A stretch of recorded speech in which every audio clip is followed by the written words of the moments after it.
Hello, and welcome to this week's look at action and stunts on film. Thank you for joining me. I hope you're well. Bees. How are you with insects? Many people have phobias of spiders. Many people have general phobias of creepy crawlies. With me, it's snakes. I've never been able to. I know that I'm not going to come in contact with a boa constrictor or an anaconda or something of that nature. I even saw the movie Anaconda and knew that it was an animatronic snake or a CG snake, and I didn't see the whole movie. I had to leave. So I don't do snakes terribly well. In fact, I remember as a child at school, I live in Leicestershire. I'm not a million miles away from Twycross Zoo. We used to have somebody come from the zoo, visit the school, brought a python, a Burmese python, and was putting it around the necks of classmates. And I said to the guy, "Don't put it round my neck, please. I don't like it. I don't like snakes," and had obviously assumed that I was joking. Put it round my neck, and I woke up in sick bay. I mean, I'd gone out cold, out like a light. So I understand that people have phobias about certain things. If you are at all squeamish in respect of bees or things that go buzz, then this may not be the episode for you. We are referring to the movie Swarm from 1978. 78 was a really odd year for movies about bees. There were bunches of them. Swarms of them, in fact, if you will. There was a couple of TV movies. There was a movie called Killer Bees, and then there was another movie called Swarm, which was a TV picture. This one is from the Irwin Allens stable, and of course he is very familiar as being referred to, I suppose, as the king of disaster movies. Disaster in the fact that they were about disasters, not that they became disasters due to box office results, although this does sadly tick that box, because they spent a huge sum of money, some $12 million at it for 1978, which was a lot of money. And although he had struck a deal with all of the actors that they would only receive their absolute basic salary, some of them got percentages from the box office, but everybody got a standard basic salary. Now, believe that or think about that, whatever you like. It's obviously very good because Michael Caine bought a house for his mother from it, from the takings of this picture, and he'd never seen the movie. And even he was one of those individuals who said, "Look, I was in the movie, but I wasn't, the only person in the movie. Henry Fonda is in this picture. Richard Widmark is in this picture. Richard Chamberlain is in this picture. They're not, none of them daft as far as taking pictures is concerned, but they realised collectively that this is what was commonly known as a paycheck movie.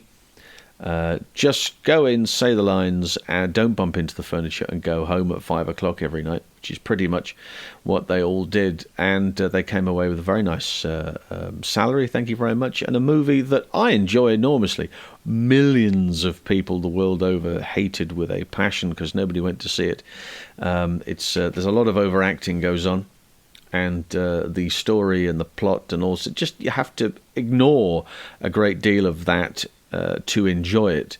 The action, for me, of course, is the main reason why I find this film fascinating.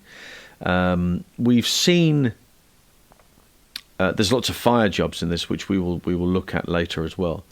Ironically performed by the same guy, but we'll get round to that. But the animal thing, never work with animals and children. That's the general motto as far as the film and television business is concerned.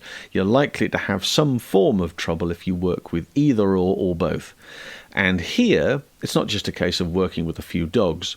It's not just a case of working with, a field of horses or cattle or whatever it is. You are working with 20 million bees. 20 million. And this movie, if made today, all of it would be CGI. And the CGI in certain places would be much more realistic than the actual physical effects which are used in this movie. You will see sequences where individuals are being, for use of a better word, pelted with bees. They had a system whereby they were kept in chambers. They were then, for their shots where you see masses of them at low level, so you have the actors in the foreground and they're being pelted with bees and they're doing all of this and waving bees off. Well, they are real bees and they are being pelted, they're being fired out at the actors through some form of tube, cone, machine. It's being flung across the screen. And the thing with bees, of course, is that there is a story. Michael Caine has told this story, many people have told this story, whereby people were employed to remove the stings from the bees. Take stings out of a bee and a bee will die. It only has a life of about 6 or 7 days anyway, so it's not a lot by any state of the imagination. But there is a Humane Society logo on the picture, and obviously there would have been some form of care. Incidentally, Henry Fonda was a beekeeper, kept his own bees, kept honeybees, and was very knowledgeable as far as the environment that these bees had to be in and the types of conditions that they needed to be in, the temperatures that they needed to be in. They had technical people in as well, but he knew his stuff, and so was a very, not only a great name to have in the picture, but also a very practical individual to have there. Physical action is extraordinary, and the conditions in which a great many of the actors and stunt performers who are asked to work in, you will see here, are quite graphic. So I do, again, make it very clear, if you are concerned in any way in relation to, or have a phobia of lots of insects crawling over people en masse in a swarm, this really isn't for you. And maybe listen to the podcast instead. See, there's always a plan B. So we'll have a look at some of this, and then we will come back and discuss it more. And here we go. So, The Swarm, 1978 disaster movie. And a number of things to pick out here. A humble picnic. Swatting flies is husband Brian Williams and his good lady, played by stunt woman Mags Kavanagh, who decides to take out the fly spray. Bees don't like fly spray.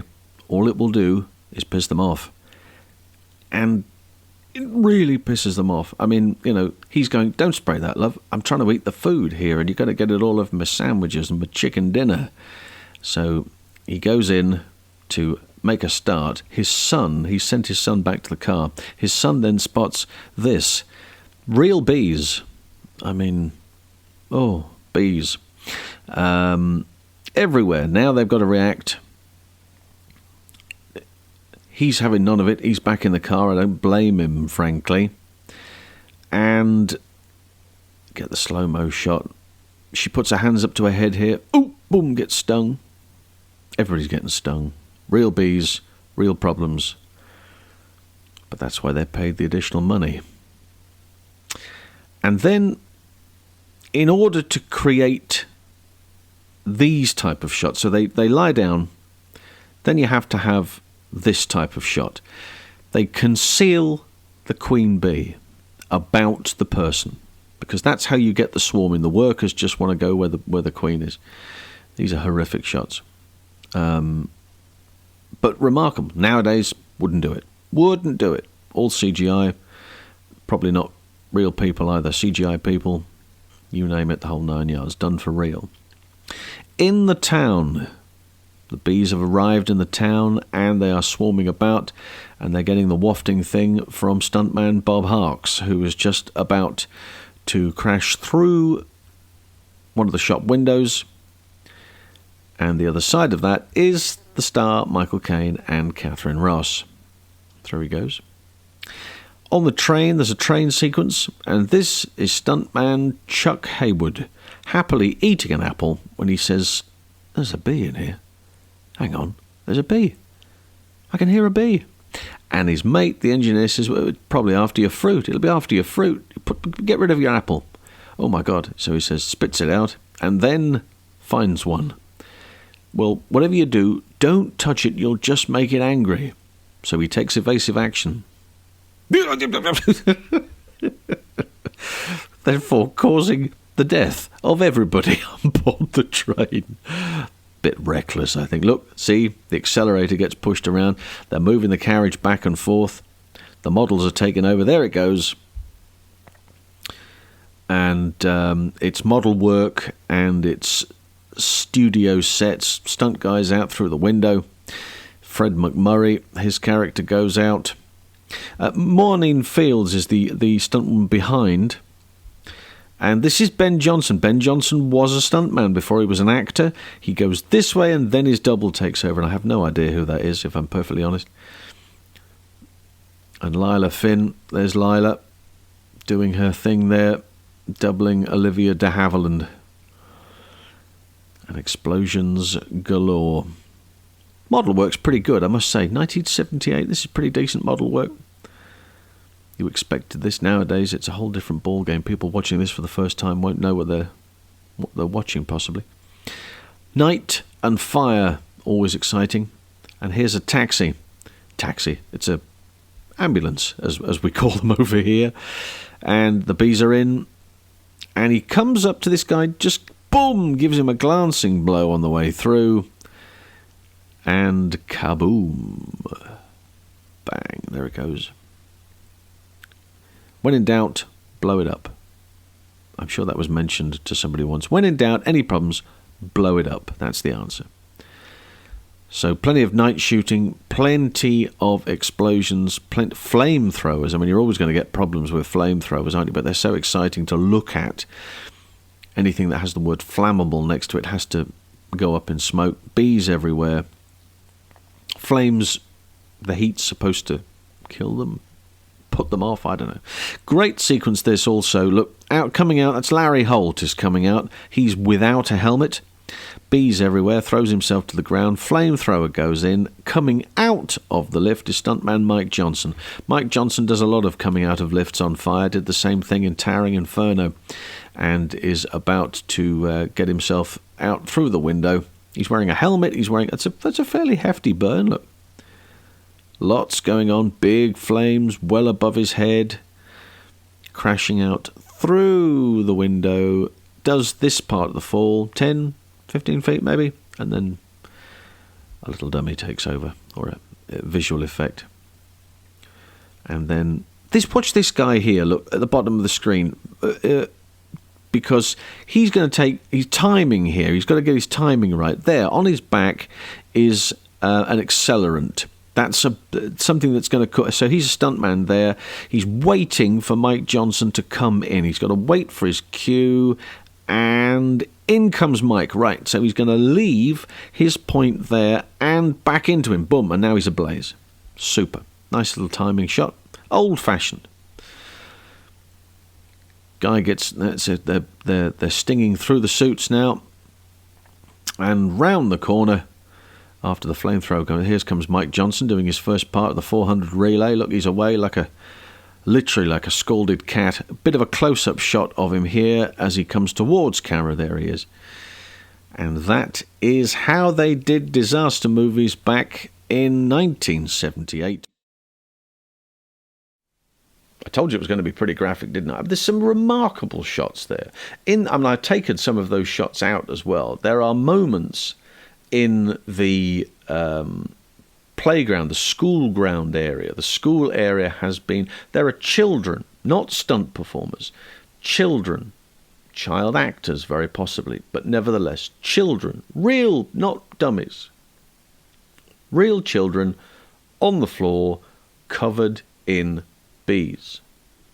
Now, you have to ask yourself, how the hell do they do this? Well, as I mentioned there, in order to create some of these remarkable effects, they have to think outside of the box. In order for bees to swarm, in order for bees to go anywhere, they are worker bees. And who do they answer to? Who else? The queen. They answer to the queen bee. If the queen bee says, "Hello, boys, I'm over here," zoom, that's where they go. And they worked this out on set for some of these mass sequences. So, obviously, you have sections whereby there are visual effects, let's say, creating that swarm in the air. When you then are on ground level and you are filming with actors in foreground, in background, the opening sequence, for instance, where you have the family, the picnic, and then there's the attack by the bees. In order for the bees to swarm and stay put, the queen is placed in the costume. It's not held in the hand, it's placed in the costume, but it is enough for the workers to go, "She's over there. She's here, she's on this one here." And everybody, all the bees, swarm. It's really Heath Robinson, and yet the effect, when you look at it on screen, is incredibly powerful, and scared the bejesus out of me, and God knows how many other people all over the world when they saw it. But that's how they create this, you know. They create it in such a way that they can place either the bee is contained in a it's not airtight. There's a little thing they created. The technical team had created a compartment that they could keep her in, and then it can be placed in a pocket.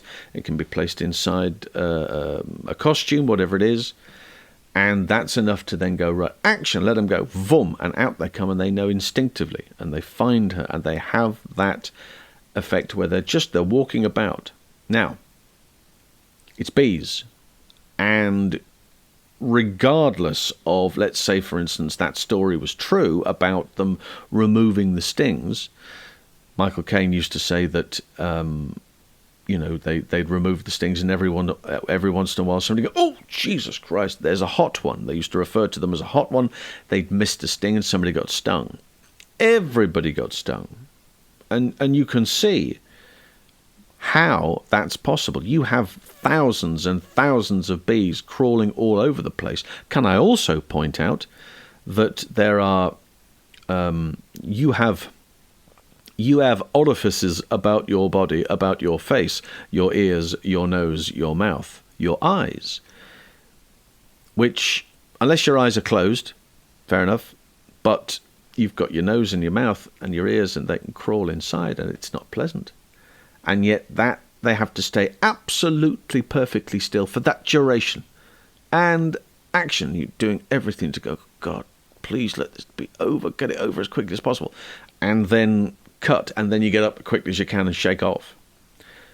But I tell you what, that they've done some remarkable stuff there. And then again, so a similar case towards the end, the train driver, Chuck Hayward, very famous stuntman in the States, a bit of acting as well, spitting out the apple I thought was particularly good. I wonder how many takes that was. I suspect they maybe did just the one. But he leaves this hand, if you've noticed, out of shot, and he's eating the apple with this hand, and then there's a bee in here, and then makes that "it's on my hand," and then does the dialogue. And so him, realistically, it's not the bees, it's him. He is the reason that all of those people on that train died. which I think is unfortunate. The other thing, of course, to mention is that already in the cast, you have Ben Johnson. Now, Ben Johnson, no, not that Ben Johnson. He's not the Canadian sprinter. No. This is Ben Johnson, the actor, who, in those early days of cinema, fabulous stuntman, very, very good, great horseman, just happened to be good with dialogue, good-looking guy too, you know, and he's one of those individuals who does some. I mean, in this picture, he would be mid-60s, maybe a little older. You're not going to do a great deal of throwing yourself about. Lila Finn is also, she's doubling Olivia de Havilland, Mr. Havilland again, not in the prime of her life by any state of the imagination. These are people who are cast, actors who are cast because they are of a certain age and they fit the requirements of the role. But Lila Finn, stunt woman, would have been maybe Olivia's age, maybe a touch older, just to throw ourselves about the carriage there. So, you know, the stunt casting for this is very important. And Paul Stader, who is the stunt coordinator on this picture, really excels himself at this kind of exciting disaster picture stuff. He's Towering Inferno. He's responsible for the Towering Inferno, the Poseidon Adventure. You know, when he doubles Gene Hackman in that picture, when Gene Hackman dives for the cable for the bar, and then the whole thing's on fire and he can't do it anymore and he has to let go and he drops into the water. That's Paul Stader doing that for him. Paul Stader was also doubling James Coburn in the Flint movies. You know, that big swan dive off the top of the waterfall, that's him. So he is a very important part of the stunt industry, and certainly would have taught a great many individuals still working today who have come through Paul Stader, you know, because he had a stunt school, he had a gymnasium, and he was able to train lots of new faces to get onto the action register as it would have been back then. So, The Swarm. Fascinating stuff, lots of very exciting stuff there. But that, just going back to that train compartment moment, particularly the engine driver and Chuck Hayward stuff at the top. So the bee, and then when they go around the corner, the train goes around the bend, and there's the swarm. Now, this is a studio shot. This is a set in a studio, and they have to then recreate the idea of those bees coming in through the open window. And now in order to do that, they fire them in. And again, if you would think, I thought about this the first time when I saw it. I thought, well, they can't be real bees, surely. Maybe it's you need something that's very small and maybe looks a bit like it if you do it en masse, particularly if you're firing it across screen. Maybe they're using raisins, sultanas. You never know. Something small, but it turns out that they are actual bees that are being fired across into this enclosed set.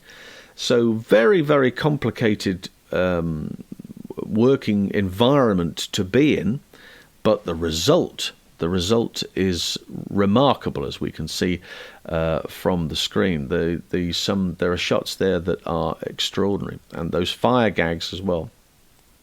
Just sensational. The continually burning man, he's running around, running. Mike is running from one place to another, and he's on fire, and that's he's wearing a full burn suit, but on the basis that he's moving through shot quickly. They work on the basis that you're not going to see it. Just blink and you'll miss it. It's only people like me that slow the damn thing down and then show it to other people. So on the strength of that, I apologise to all of those people I've ruined the thing for. But we are highlighting the action, and this is one of those pictures that you don't see every day of the week. You know, you don't see that many insects in one place at one time. As I say, if you work with horses, you work with dogs, you don't expect to get bitten by dogs. But when you're working with that many insects, you expect to get, particularly bees, you expect to get stung, and people got stung left, right, and centre. The only member of the main cast apparently got stung quite badly was Olivia de Havilland. And she realised apparently that she may have had some sort of something as a child. She was stung as a child. Later on, it developed that it could have been like an allergic reaction to anaphylactic shock, possibly, or something of that nature, which, of course, maybe people weren't fully aware of the way they are now. So it's extraordinary that they were allowed to do that then. There wasn't an alternative. Nowadays, you wouldn't see a real bee on set. All of that would be done through the medium of CGI. Would it have been as exciting, though? That's the question. These questions and more will presumably be answered as life goes on. But I hope you enjoyed that. And if you do like this and anything else that you see on this channel, do subscribe. Hit the button and subscribe, and hit the little bell for notifications. Don't forget to check out the Pod Dojo Network, who are responsible for the podcast as well. They've got a vast array of different topics and shows that you can ponder through and find something that you're particularly excitable about. And if you like that, well, we have one a week, Wednesdays for the podcast, Friday for the YouTube channel.